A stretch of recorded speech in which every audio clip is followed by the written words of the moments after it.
episode of Off the Shelf is brought to us by Busy Bee Vegan Skincare. Busy Bee is an all-natural skincare line dedicated to healthy, vegan, plant-based skincare and overall wellness. They offer a selection of handcrafted body scrubs, butters, and washes that not only make your skin glow but smell amazing. Their unique all-natural scents include gingerbread, ruby grapefruit, caramel cake, and morning latte. So why not treat your skin to something fresh and all-natural? Head on over to shopbusybeevegan.com today.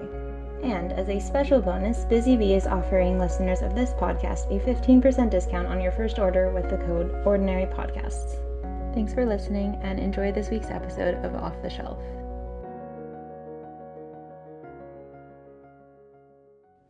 Hello everyone, welcome back to Off the Shelf, the podcast where we take our books off of our shelves and into our hearts. Merry Christmas and happy holidays to those of you who celebrate, and happy almost New Year to all of us. Congratulations to all of you who are signing off the year with an empty to-be-read list. I'm not one of you. But what's life without a laundry list of books I'm meaning to get to? Where's the motivation, the drive? Organization and getting my life in order? Who's she? Anyway, let's get down to business. Today is our wrap-up and review episode on Nichole Perkins' essay collection, Sometimes I Trip on How Happy We Could Be. And I feel like there's a lot we could say about it. There are a lot of different directions we could take. But what I most want to focus on is the way that this collection and she handles pop culture. The good, the bad, and the ugly. The relationship, as Perkins exposes, that we all have with the great many sides and faces and appendages of popular media. And what that all means for the way we move through our lives and become who we want to be. Unlike the books we've read together previously, this one doesn't have a strict plot or storyline or characters to introduce, but I think it's still important to take a step back and set out what we're all looking at here with this book. What I'll do first, instead of introducing those conventional pieces of fiction stories, is introduce and explain a few of the major directions and steps Perkins takes throughout the course of the collection. Although, as I mentioned last time, the telling is nonlinear and a bit of a patchwork, there are still standout themes and elements that come up time and time again throughout the pieces. And these are what draw the essays together into one coherent whole, into a life, into a Nichole Perkins. As I read through Perkins' collection, I think what stood out the most to me was just the level of awareness she shares concerning the impacts and influences of pop culture on her life, throughout her life, and on all of our lives, to be honest. To clarify, what this book spoke most clearly to me wasn't just that influence itself, but the importance of recognizing the media's impacts, and from there, coming to a place where we can, to an extent, manage and find some level of control over the way it changes who we are and the way we grow as people. The other aspect of Perkins' perspective on media and pop culture that I really found quite perceptive and important is in its multiplicity. Pop culture isn't just one thing. It doesn't come to us in one form or one medium, and so neither do its influences. Recognizing that fact is our best asset to finding power and authority over the formation of our identities as influenced by our environments. Perkins dives deep into her personal relationship with pop culture through sharing her life experience, and she exposes the way that every one of us is a product of our influences, those both good and bad. Something that I think she's trying to eliminate in us is an idea that I think a lot of people carry from teenagehood and some unfortunately never grow out of. The idea that we are completely the writers of our own destinies, that we make our own free choices and direct our own lives completely free of outside influences. What Perkins shows instead is that we are influenced by our media in all its many forms every step of the way. We are not who we are, who we have grown to be throughout our lives, without the combination of our influences, those from our families, from our peers and our friends, from school and work, from our heritage, and from our popular media.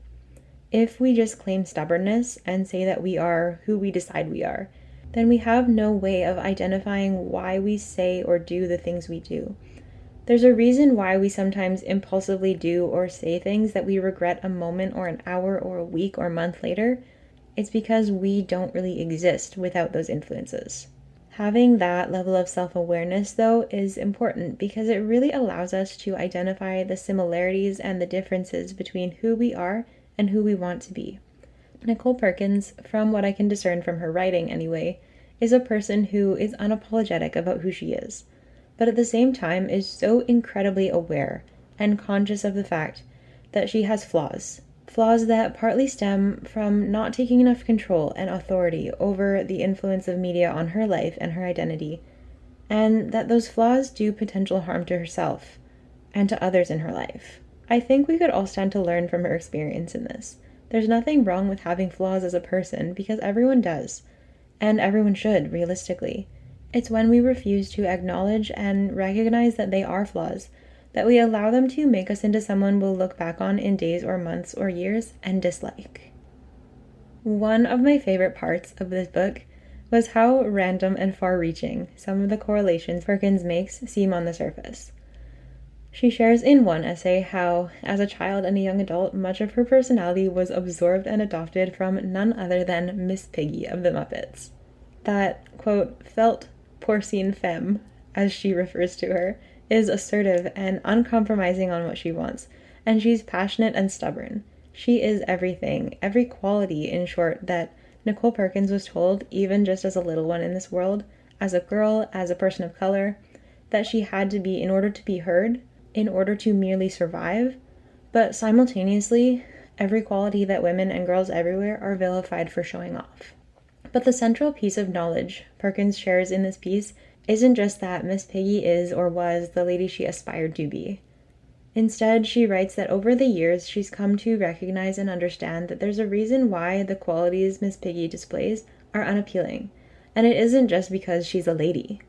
Perkins shares the understanding she's grown into throughout her life of just how abusive and manipulative those behaviors can become when not checked, how strained relationships can become, and how much harm and damage she might do, both to herself and to others, by lacking self-awareness and temperance. It's not that she has to compromise every time on her own wants to account for others' needs, but like in a lot of things, there needs to be a balance and an equality and a mutuality. Although our influences come from many different places and directions, like I said previously, I think our media and culture, in all the many forms it comes to us, may be the one our lives are the most saturated with, even when compared with the lifelong influence of, say, our family heritage. Increasingly so, it is what we see when no one else is there.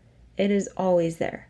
Especially now in our current moment, with the prevalence of social medias and the presence of algorithms that are made to cater exactly to the things it's noticed about us and remembered about us and our clicking habits, our lives, our personalities, the news and information we're exposed to are all more influenced than ever before by many, many forms of media. Some good, some bad, some old and some new, some more or less insidious, and some more or less innocent than others. It's interesting, too, that we can be so aware of the impacts of those influences and so aware of the unrealistic expectations the media may inspire in us, but that we still subscribe to their ideas so faithfully. Like, as she says, pieces of Miss Piggy still speak to her, and inspired by another one of her media obsessions, some small piece of her still wishes for someone to long for her as Niles Crane does for his love interest on the show Frasier. What's quite telling in all of this, though, to me, is that the influence of media, as Perkins exposes it in this case, is two-sided. It has its positive and its negative. On the one hand, the influence of Miss Piggy in itself seems to be a negative one. It has encouraged the idea that these behaviors that are okay in men prove only to edge toward abuse when found in women, and also encouraged the belief, too, that relationships between submissive men and assertive women are unavoidably manipulative, when the relationship between assertive men and submissive women, as we see in other walks of life, are often given a free pass. This whole idea also perpetuates the thought that, as Perkins writes, sensitive and kind men, the, quote, nice guys, are stuck with abusive women or without love, and only tolerate their relationships with women with exasperation, because they feel they have no other choice if they don't want to be alone. But women caught in the opposite situations are expected to grin and bear it. To illustrate this point, Perkins shares the experience of both witnessing and sometimes being the target of domestic abuse at the hands of her own father. As she writes, she became quickly used to, quote, seeing someone use love to send the object of their affection through walls, unquote. On the other hand, there's also a pretty powerful, positive use in using pop culture as a middleman to create the awareness of and come to terms with finding those negative influences and adopted behaviors in ourselves so that we might find a way to adjust them and to overcome them. We create characters in our own images. We put little pieces of ourselves into them, and we find other pieces that come out in the process. And likewise, we choose our favorites of others' creations based on those images too. We see either ourselves, as Perkins does in Miss Piggy, or we see the people we have or wish we had by our sides. Like, for Perkins, Niles Crane. We can sometimes see the way that the qualities we relate to so much in them play out before we live them, and we get to see the consequences as they work out too, for the good or the bad. We're all hypocritical in some way or another, and sometimes calling out the same behaviors in ourselves that we call out in others is hard, but it's necessary. And by watching the characters we relate to so much in other ways make mistakes, we learn to avoid the same or further mistakes in our own lives.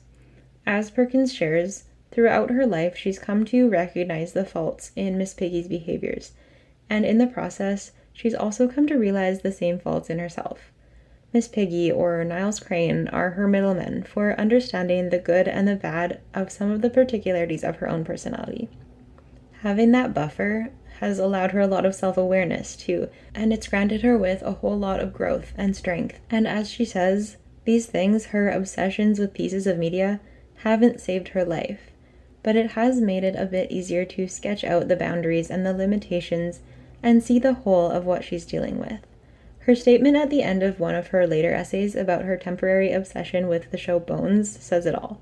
Quote, "Bones did not make my depression disappear, but it made me realize that the fighter in me was still there. I just had to dig her out." Unquote. The best pieces of our media, the shows, books, speeches, broadcasts, musicians, and artists that we love the most, do not and cannot make our lives perfect or worth living necessarily, but they can help us to rediscover and remember that we are something worth living for. They remind us of who we are, who we want to be, and who we can become, so long as we understand and remember that those influences they impart are only one piece of who we are. They remind us that there's a new chance in making a new choice. And that's a really beautiful thing. This might seem like a little bit of a hokey lesson coming from, say, Miss Piggy or Niles Crane or Bones. I was a bit apprehensive too at first, but can you see how it all comes together? Our influences can come from the most unlikely of places, and neglecting to understand just how much we absorb and adopt from every direction leads us only to misunderstand who we might become through them. So, overall, I really loved reading this collection. As a whole, I think it all comes together really easily and coherently, and it feels very united even though it seems like each individual piece seems to take a step in a whole new direction. Perkins' voice shines so powerfully, so totally in control and aware of herself, her identity. She talks a lot on what it means to be a girl and a woman and a person of color, and the honesty in her words is so raw and clear and genuine that it's hard to not feel like I'm just getting a coffee with a friend who I haven't caught up with in a while. A lot of her experience is so relatable that it hurts, but other pieces hurt for the opposite reason. They are horrible experiences I have no experience with, and it hurts that she, like others in the same situations, have to feel so alone in them. I think in this case it's so important what Perkins is doing here by sharing them, speaking them, telling her readers who have gone through similar things that they aren't alone in them, and communicating the truth that talking about them is a really helpful and healthy thing. I loved the exposition she gives on womanhood and what it means to grow up and live as a woman in our society today, and the power that she gives women everywhere, through their own honesty, to redefine what womanhood is, what qualities that term refers to and embodies. She talks in her first essay of the collection, titled Fast, that even as a child, she, along with other girls, and especially Black girls and other girls and women of color, was given strict rules on what was and wasn't okay for her to do, say, like, and dislike as a girl Throughout the collection, we see that she's fought back against those ideas every step of the way. But for all that fighting, she still struggles to make her voice and her wants and needs listened to and forefronted when boys' and men's desires are also out on the table. Her honesty and her assertiveness and her certainty that her needs matter are important. And what's maybe the most important of all in that is that she is so vocal and clear and explicit about them, because it normalizes the very idea of women being vocal about whatever it is they want or need. Nothing selfish about it. Something that she's very clear about is her belief, the truth, that women shouldn't have to feel ashamed about speaking their minds, about being vocal and assertive, and knowing and speaking what they want, and embodying the less desirable traits that are so normalized when found in men. Maybe the one she's most clear about in the collection, though, is her belief that women shouldn't be made ashamed to enjoy sex. And it's funny, because reading these parts of the book, for me, where she is so explicit about her sex life, seemed really personal. Too personal for me to totally feel comfortable reading. And that's just me personally. Again, I did skim some of the parts because wow.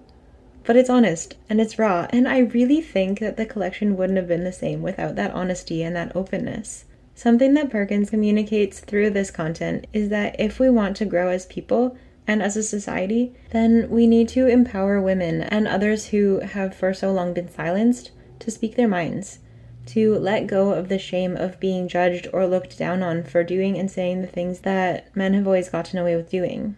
That isn't to say that all of those behaviors are desirable ones, because it's still up to us to decide what is a good action or a bad one. But the problem lies in the double standard. The double standard is the common enemy that we're all up against here. So, final verdict again, this is a fabulous collection of works, and one that I already plan to come back to again and again. I just know that there's so much more to find, to learn, and of course, so much more that I don't have the time to get into here today. I just barely scratched the surface. I hope that if you haven't picked up this one yet, that you plan to, or you take the time to, sometime even if not soon. For today, we will leave it at that.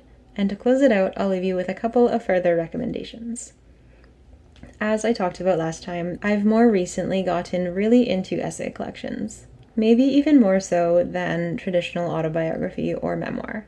I love the way that writers can take so many different turns and make so many different connections through seemingly disparate parts of their lives and bring them all together.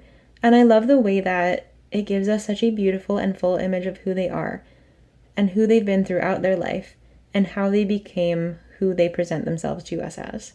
Another collection I read a year or two ago for a class, which I really enjoyed, was James Baldwin's Notes of a Native Son. It similarly dives into social issues involving race, sexuality, and gender, with a powerful voice at the helm, with passion and some humor, and a whole lot of honesty, led by the precision and eloquence of Baldwin's writing style and voice. It's honestly gorgeous. It's also another difficult read for its content and because of how much honesty can hurt, and it's definitely one that is best taken in when slow, but so worth the read.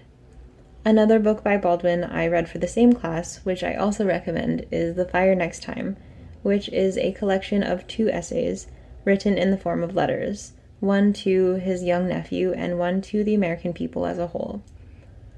Again, it's honest and it's beautiful, and it's one that I come back to again and again. Baldwin has such a way with words, and if you haven't picked up any of his works in the past, these 2 are as good a place to start as any. Similar to The Fire Next Time is David Cheriandi's I've Been Meaning to Tell You, an essay as well in the form of a letter written to his young teenage daughter. It deals with topics such as race relations, prejudice, and equality in Canada and America, and immigration and diaspora, and I highly recommend it to anyone.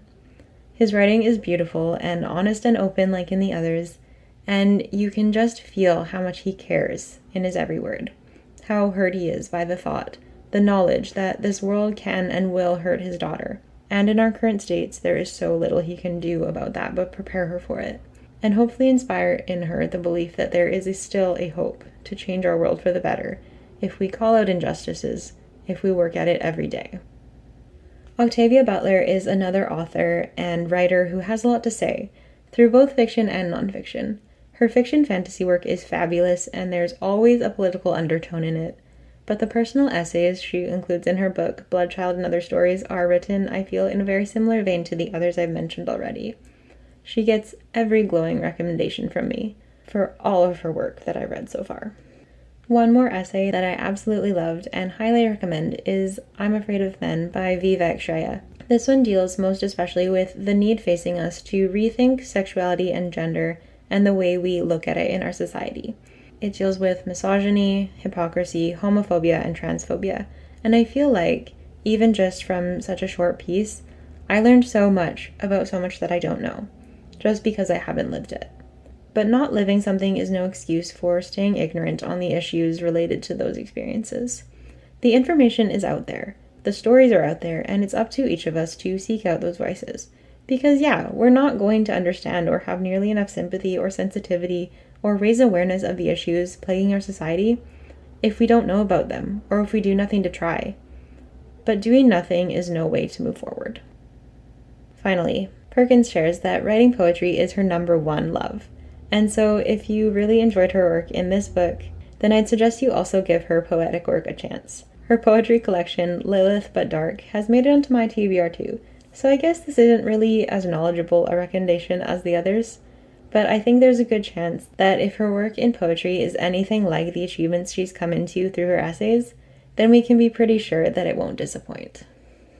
For today, and for this year, that's all I have to share with you. I posted an announcement on Instagram that I'm sadly going to be taking an indeterminate hiatus from the show. I've got a lot coming my way in the next few months, and I don't ever want this to become something I dread making the time for. That being said, I want to encourage you all to keep on this writing train, because I know I will. Keep working through your TBRs. I know you can do it. Even if I don't believe in myself in the same way, because believe me, if you could see my shelves, you'd know that I am not exaggerating. I'm never going to run dry on books I've been meaning to read. Books aside, let's all walk into 2023 with fresh eyes and minds, with new hopes and dreams and goals, and let's all try a little bit harder to love a little bit more. Thank you so much for your support in these past 6 months of Off the Shelf, and I hope to talk again with you in the future. Take good care and happy reading.